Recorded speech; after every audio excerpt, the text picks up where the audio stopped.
कि आज मैं तुम्हें वो रहस्य बताने जा रहा हूं जो तुम्हारे जीवन की दशा और दिशा दोनों बदल सकता है। 4 अगस्त कोई साधारण दिन नहीं है, बल्कि ये वो अंतिम अवसर है जब श्रावण मास का अंतिम सोमवार और साथ ही दशमी तिथि एक अत्यंत शुभ संयोग बना रही है। ऐसा संयोग जहां स्वयं महादेव सर्वेश्वर शिव अपने भक्तों को अंतिम विदाई से पहले वरदानों की वर्षा करते हैं। शिव महापुराण कहता है श्रावण मास में किया गया एक भी पुण्य कार्य सामान्य दिनों में किए गए 1000 कार्यों के बराबर फल देता है।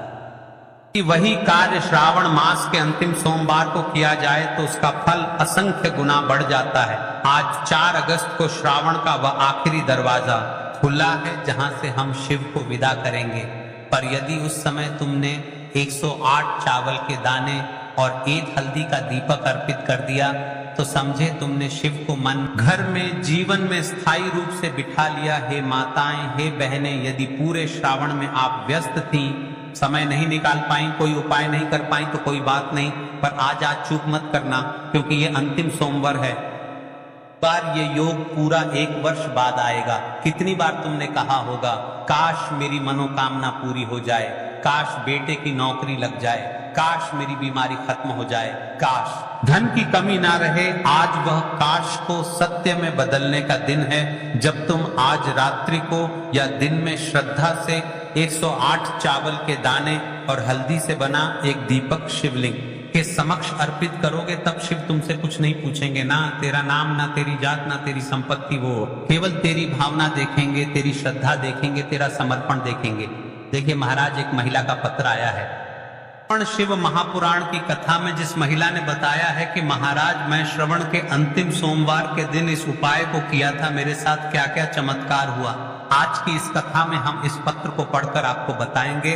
देखिए यह सारे पत्र पहले ही आ जाते हैं और श्रवण का अंतिम सोमवार आ रहा है, उससे पहले ही हम आपको बता रहे हैं कि इस उपाय को करना कितना आवश्यक है। तो सुनो पत्र को, एक सच्चा अनुभव, भाग्य परिवर्तन की गाथा। वाराणसी की एक महिला राधा देवी 4 साल से बेटे के सरकारी नौकरी के लिए भटक रही थी। श्रावण मास के अंतिम सोमवार के दिन उन्होंने शिव मंदिर में जाकर 108 चावल के दाने और हल्दी का दीपक अर्पित किया। उस दिन उन्होंने कुछ खास नहीं मांगा, बस शिव से कहा जो तुझे उचित लगे वही दे दे। 2 महीनों में उनके बेटे का चयन रेलवे में हुआ, उनके घर का सारा कर्जा मिटा और अब वे हर साल इसी दिन व्रत व उपाय करती हैं। कहती हैं भाई साहब मैंने शिव को पाना सीख लिया। देखिए महाराज, श्रावण महीने के कुछ ही दिन रह गए हैं और हाँ, जिन लोगों ने पिछली वीडियो में कमेंट किया था, आज जान ले वे लोग अपनी जुड़ा भाग्य और भाग्य में चल रही परेशानियां, दिक्कत जो भी है, जिनकी राशि वृषभ और तुला है, उनके लिए ये सोमवार और भी चमत्कारी होगा क्योंकि चंद्रमा और शुक्र का विशेष संयोग उनके जीवन में नया धन, प्रेम और सफलता लाएगा। पर इसका मतलब ये नहीं कि बाकियों के लिए यह दिन सामान्य है।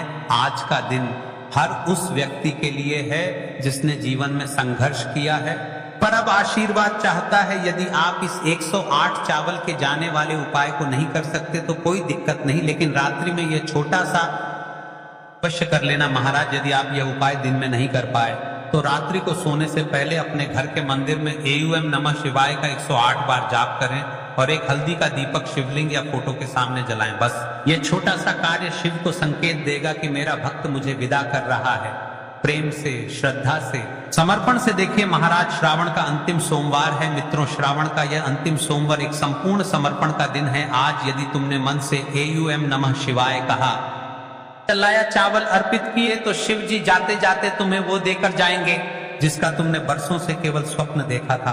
तो बोलो हर हर महादेव। देखिए यदि आप ऐसे ही हमारी रोज के उपाय वीडियो देखना चाहते हैं तो कमेंट बॉक्स में हाँ लिखें या हर हर महादेव लिखें। हम रोज डेली उपाय बताते रहेंगे। तो चलिए अब चलते हैं उसे विशेष और मुख्य उपाय की तरफ जो आपको कल के दिन करना। इस 108 चावल के दाने वाले उपाय को हमें इस सावन महीने का अंतिम सोमवार दशमी तिथि के दिन करना है, किसको करना है, किस समय करना है और कहां पर करना है, ये सारे सवालों के जवाब आपको इस वीडियो में मिल जाएंगे। और जो ये वीडियो देखेगा भाई, उसको 108 चावल के दाने वाला उपाय जरूर करना चाहिए क्योंकि इस दिन एक चावल के दाने का भी बहुत ही बड़ा और विशेष महत्व होता है। और जब बात आ जाए 108 चावल के दाने की तो ये सोने पर सुहागा वाली बात हो जाती है और यह एक बहुत ही उपाय हो जाता है इस सावन का आखिरी सोमवार दशमी तिथि का। तो अब दोस्तों इस 108 चावल के दाने वाले उपाय को आखिर करना किसको है, सबसे पहले हम लोग वह बात जान लेते हैं। तो देखो, घर की जो बड़ी माताएं बहनें होती हैं, उन माताओं बहनों में से कोई भी एक बड़ी माता बहन इस वाले उपाय को कर सकती है। और दोस्तों, अगर आप चाह तो अपने घर में से सभी सदस्यों को भी इस उपाय को करवा सकते हैं। अगर किसी व्यक्ति की खुद की कोई मनोकामना है, खुद की कोई दुख और परेशानी है जो कि वह अपने लिए ना चाहता है, इस वाले उपाय को तो वह खुद अपने लिए भी कर सकता है, क्योंकि आखिरी सोमवार है। बाकी अगर कोई घर में से ऐसा है जो कि अपने पूरे घर परिवार की सुख और शांति के लिए यह वाला उपाय करना चाहता है, तो भाई वह भी कर सकता है, उसमें भी कोई दिक्कत वाली बात नहीं है। कहने का मतलब यह है कि इस उपाय को हर एक सदस्य भी कर सकता है और पूरे घर परिवार के सदस्य के लिए घर की बड़ी माताओं बहनों में से कोई एक माता बहन भी कर सकती है। माताएं बहनें अगर घर में उपस्थित ना हो या वह ये वाला उपाय ना कर पा रही, फिर घर का कोई बड़ा सदस्य भी इस 108 चावल के दाने वाले उपाय को कर सकता है, चाहे फिर वह पुरुष ही क्यों ना हो, उसमें कोई भी दिक्कत वाली बात नहीं है। अब दोस्तों, इस 108 चावल के दाने वाले उपाय को हमें करना कहां पर है? हमें इसे शिव जी के मंदिर में जाकर करना है। बहुत सारे लोग प्रश्न करते हैं, हर एक उपाय को करते समय क्या हम इस उपाय को घर पर कर सकते हैं? तो इस वाले उपाय को आप घर पर नहीं कर सकते हो। इस वाले उपाय को करने के लिए आपको शिव जी के मंदिर ही जाना पड़ेगा। उसके बाद में दोस्तों अगला प्रश्न निकल कर आता है, वो ये आता है इस उपाय को लेकर कि आखिर इस उपाय को हमें किस समय करना है, सुबह के समय करना है कि शाम के समय करना है? तो देखो, इस वाले उपाय को आप लोग सुबह के समय भी कर सकते हो और शाम के समय प्रदोष काल में भी कर सकते हो। अब अगर आप पूछो कि भाई सबसे उत्तम समय कौन सा रहेगा इस 108 चावल के दाने वाले उपाय को करने का, तो हम आपसे बस यही कहेंगे कि इस उपाय को आप सुबह के समय करेंगे तो ज्यादा बेहतर होगा। बाकी अगर प्रदोष काल के समय भी करेंगे तो भी अच्छा होगा, उसमें कोई भी दिक्कत वाली बात नहीं है। तो अब दोस्तों, जो अगली सबसे बड़ी और महत्वपूर्ण बात आती है वह ये आती है कि सुबह अगर हम उपाय को करेंगे तो हमें कितने बजे से लेकर कितने बजे तक के बीच में करना है, और शाम के समय प्रदोष काल में करेंगे तो हमें कितने बजे से लेकर कितने बजे के बीच में करना है। तो देखो, सुबह जितनी जल्दी हो सके आप उपाय को करने की कोशिश करना। बाकी अगर किसी कारणवश लेट भी हो जाओ, थोड़ी देर भी हो जाए, तो 10 या 11 बजे तक उपाय कर लेना, पर 12 बजे से ज्यादा देरी ना हो, ठीक है? इस बात का ध्यान रखना। उसके बाद में दोस्तों, अगर शाम के समय प्रदोष काल की बात करें, प्रदोष काल का जो समय होता है वह शाम के 6 बजे से शुरू हो जाता है। मतलब शाम के 6 बजे से लेकर 7 बजे के बीच का जो समय होता है, यह समय प्रदोष काल का समय होता है। पर अभी जो मौसम चल रहा है, इस मौसम में जो है शाम बहुत देरी से होती है, तो आप इस उपाय को 7 या 8 बजे के बीच में भी कर सकते हो। मतलब शाम के 6 बजे से रात 8 बजे के बीच में आप कभी उपाय को कर सकते हो, उसमें कोई भी दिक्कत वाली बात नहीं है। अब दोस्तों, यहाँ पर इस उपाय को लेकर एक और सबसे बड़ी बात ये निकल कर आती है कि इस 108 चावल के दानों को हमें लेना कहाँ से होता है, और हमें इस उपाय को करने के साथ में क्या और कुछ भी सामग्री ऐसी होती है जो शिव जी के मंदिर लेकर जाने पर डरती है। तो देखो, यहाँ पर हम आपको बता दें। सबसे पहले आप लोग ये जान लो कि ये जो 108 चावल के दाने वाला उपाय है, सिर्फ और सिर्फ आप उपाय की सामग्री लेकर कभी भी शिव जी मत जाना, क्योंकि हमें भगवान के सामने ये नहीं दर्शाना है कि अगर हम भगवान शिव जी के मंदिर आए हैं तो अपने फायदे के लिए आए हैं। तो इसीलिए जो भी पूजन सामग्री है, उपाय सामग्री है, 108 चावल के दाने, इसके साथ में आपको पूजन सामग्री भी जरूर लेकर जाना है। देखो, अगर सुबह के समय उपाय कर रहे हो तो सीधी सी बात है, 1 लोटा जल तो आप लेकर जाओगे ही जाओगे। वही 1 लोटा जल अगर मिट्टी का जल हो तो बहुत अच्छा रहेगा। का जल कैसे बनाया जाता है, इसके लिए हमने पहले से बहुत सारी वीडियोस बना दी है। आपके पास इस दिन एक आखिरी मौका रहेगा, मिट्टी का जल शिव जी पर चढ़ाने का और उपाय को करने का बहुत बड़ा आपको इस दिन फल मिलेगा। तो इसलिए इस दिन हो सके तो भाई मिट्टी का जल चढ़ाना, तो अपने साथ में कम से कम 1 लोटा जल तो आपको लेकर जाना ही जाना है। अगर मिट्टी का जल नहीं है तो घर का जल भी आप इस्तेमाल कर सकते हो। इसके अलावा जो भी पूजन सामग्री है, देखो 108 चावल के दाने ये अलग आपके, और जो आपकी पूजन सामग्री रहेगी वह अलग रहेगी। पूजन सामग्री में आप जो भी चीज लेकर जाना चाहे वह लेकर जा सकते हैं, उसमें कोई भी दिक्कत वाली बात नहीं है। वहीं अगर हम बात करें शाम के समय की, तो शाम के समय शिव जी पर जल नहीं चढ़ता है, इसीलिए शाम के समय आप लोग एक दीपक तैयार कर लें जो कि गोलबत्ती का, आटे का, शुद्ध देसी गाय का घी का होगा, है ना।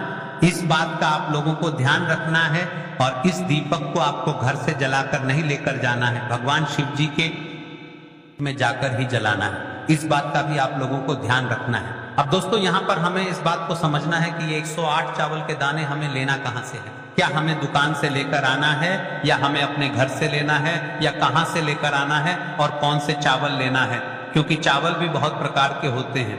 तो देखो इन सभी सवालों के जवाब आप लोग एक बात में सुन लो कि भाई ये जो उपाय है, इस उपाय में आपको ये नहीं देखना है कि भाई कौन से चावल है कौन से चावल नहीं है। बस जो भी चावल ले रहे हो वो चावल ना सबूत होना चाहिए, मतलब साबुत होना चाहिए, टूटा हुआ नहीं होना चाहिए, कटा पिटा नहीं होना चाहिए। ये बात आपको ध्यान रखना है। बाकी आपका चावल बासमती हो या सादा चावल हो या कोई सा भी चावल हो, उसमें कोई भी दिक्कत वाली बात नहीं है। तो सीधी सी बात है कि आपके घर के रसोई घर में जहां पर आप भोजन बनाते हो, वहां पर जो भी चावल आपके उपस्थित हो, उन चावलों में से अपनी एक कटोरी भर लेना या एक मुट्ठी चावल अलग से निकाल कर रख लेना, क्योंकि हम 108 चावल ही यहाँ पर इस उपाय में लेने वाले हैं।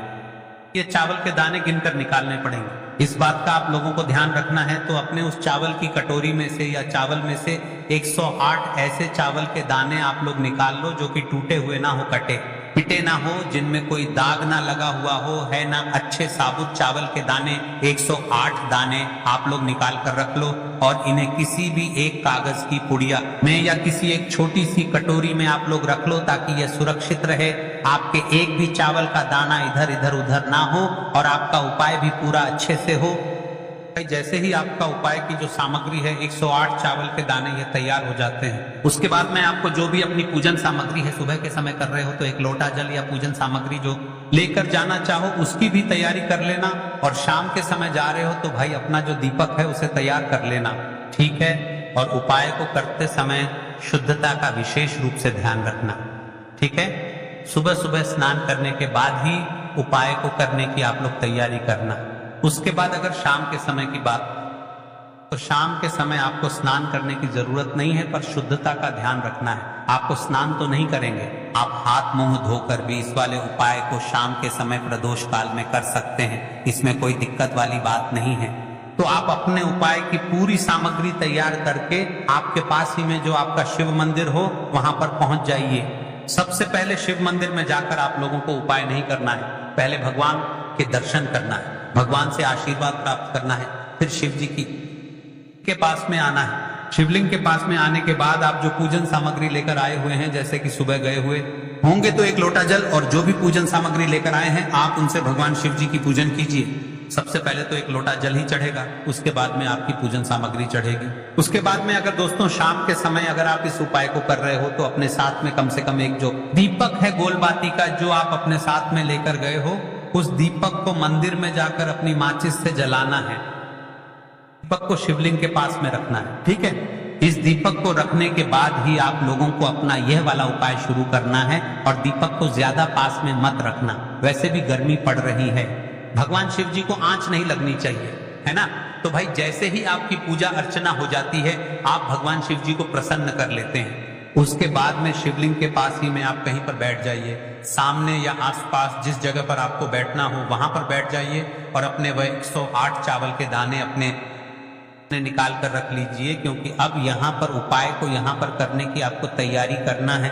और इस तरीके से जब आप उपाय करेंगे, पूजन सामग्री करने के बाद, पूजन अर्चना करने के बाद, तो आपको उपाय का फल बहुत जल्दी और बहुत बड़ा होकर मिलेगा। तो अपने 108 चावल के दाने अपने सामने निकाल कर रख लेना, और यह जो उपाय है ये आपकी सीधे हाथ की हथेली से होगा, इसलिए इस बात का भी विशेष रूप से ध्यान रखना है। तो सीधे हाथ की हथेली का प्रयोग करके ही आप लोग अपना इस वाले उपाय ना अपने सामने जो भी आपकी कागज की पुड़िया है उसको खोल कर रख लो, या कटोरी है तो भाई उसे अपने सामने रख लो और अपने वह 108 चावल के दाने निकाल लो, ठीक है। उसके बाद में दोस्तों अब आपको क्या करना है कि शिवलिंग आपके सामने होगी तो आपने वह 108 चावल के दाने एक एक करके आपको शिव जी के शिवलिंग के ऊपर चढ़ाना है। कहां पर चढ़ाना है? शिवलिंग के ऊपर चढ़ाना है, और कहीं पर भी नहीं चढ़ाना है। आपको अपने हथेली से तो शिवलिंग के ऊपर चढ़ाना है, भले ही फिर वह अपने जलाधारी पर गिर जाए या मतलब वहीं पर गिर जाए, उसमें कोई दिक्कत वाली बात नहीं है, पर आप चढ़ाओ शिवलिंग के ऊपर ही। तो आपको क्या करना है, अपना पहला चावल का दाना उठाना है, श्री शिवाय नमस्तुभ्यम बोलना है और शिवलिंग पर चढ़ा देना है। इसी तरीके से दूसरा चावल का दाना उठाए, शिवलिंग पर चढ़ाना है और मंत्र बोल देना है, और फिर तीसरा चावल का दाना उठाना है, श्री शिवाय नमस्तुभ्यम बोलना है और चढ़ा देना है, इसी प्रकार से आपको पूरे 108 चावल के दाने एक एक करके शिव जी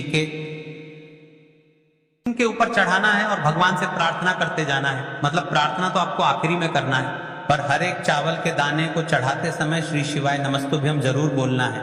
उसके बाद ही में ये चावल का दाना शिवलिंग के ऊपर आपको चढ़ाना है। जैसे ही शिवलिंग के ऊपर चढ़ जाते हैं तो भाई उसके बाद में आपको क्या करना है, भगवान से अपनी मनोकामना बोलना है। मनोकामना भी कब बोलना है, जब आपका 108 चावल का दाना आपके सीधे हाथ की हथेली में हो और आप उसे खाने के लिए जा रहे हो। श्री शिवाय नमस्तुभ्यम बोलकर उस आखिरी चावल के दाने को शिवलिंग के ऊपर चढ़ा देना और भगवान से फिर अपनी वह मनोकामना बोल देना, जिस मनोकामना के लिए आप लोग अपना ये वाला उपाय कर रहे हो, जिस भी दुख और परेशानी के लिए आप लोग अपना ये वाला उपाय कर रहे हो। उसके बाद में जैसे ही आप अपनी मनोकामना बोल देते हो, आपका ये वाला उपाय पूरा हो जाता है। और दोस्तों, उपाय को करने के बाद आप लोगों को 2 मिनट भगवान शिव जी के मंत्र का जाप जरूर करना है, और का जाप करने के बाद भगवान से एक और बार प्रार्थना करना है अपनी मनोकामना के लिए या अपनी जो भी दुख और परेशानी है उसके लिए। इसके बाद में आप लोग भगवान को देखकर भगवान से प्रार्थना करके उनसे आशीर्वाद लेकर वहां से उठ सकते हैं और अपने घर पर जा सकते हैं। बस दोस्तों, यहाँ पर ये वाला उपाय पूरा हो जाता है। इस तरीके से जो भी व्यक्ति छोटी छोटी चीजों का ध्यान रखते हुए इस एक चावल के दाने वाले उपाय को करेगा, ऐसी बात है उसे उसकी मनोकामना जल्द ही पूर्ण होगी और जो और परेशानी है वह भी बहुत ही जल्दी दूर होंगे। और दोस्तों, अगर आपको हमारी यह वीडियो पसंद आई हो तो हमारे इस वीडियो को लाइक और चैनल को सब्सक्राइब जरूर करें। हर हर महादेव, ओम नमः शिवाय। लेना है एक गोल बाती का दीपक। आप चाहे तो मिट्टी का ले सकते हैं या फिर घर से शुद्ध आटा मढ़कर उसका दीपक आप तैयार कर सकते हैं। इसके बाद आपको लेना है शुद्ध गाय का घी। अगर वह नहीं है तो कोई भी देसी घी इस्तेमाल कर सकते हैं, जिससे आपको दीपक प्रज्वलित करना है। देखो, अब यह सब सामग्री लेकर आपको जाना है। प्रदोष काल में आपके घर पर तुलसी जी के घेरे के पास में देखो, ये उपाय तो आपको अवश्य करना है। देखो, वहां पहुंचकर सबसे पहले वह दीपक आपको प्रज्वलित कर देना है और ओम नमो भगवते वासुदेवाय नमः का 11 बार जाप करना है। उसके बाद आपको अपने सीधे हाथ में थोड़ी हल्दी लेकर उस दीपक में अपना नाम और गोत्र बोलते हुए डाल देना है। उसके बाद माता लक्ष्मी से आपको प्रार्थना करना है कि हे महालक्ष्मी, हमारी सभी दुख तकलीफों को दूर करो। हे महादेव, हमारे सब दुख कष्टों को खत्म करो। इस भावना से आपको यह उपाय करना है। चलिए अब बात कर लेते हैं दूसरे उपाय की। दोस्तों, आप सभी जानते हैं कि सोमवार का दिन समर्पित होता है भगवान महादेव को, यानी कि भगवान पार्वती को सोमवार का दिन समर्पित होता है। और जब भी हम शिवलिंग के ऊपर कोई भी उपाय करते हैं तो इससे हमें एक साथ भगवान महादेव की और पार्वती की कृपा प्राप्त हो जाती है। दोस्तों, गुरुदेव ने बताया है कि गुरुवार सावन की सप्तमी तिथि के दिन किया जाने वाला यह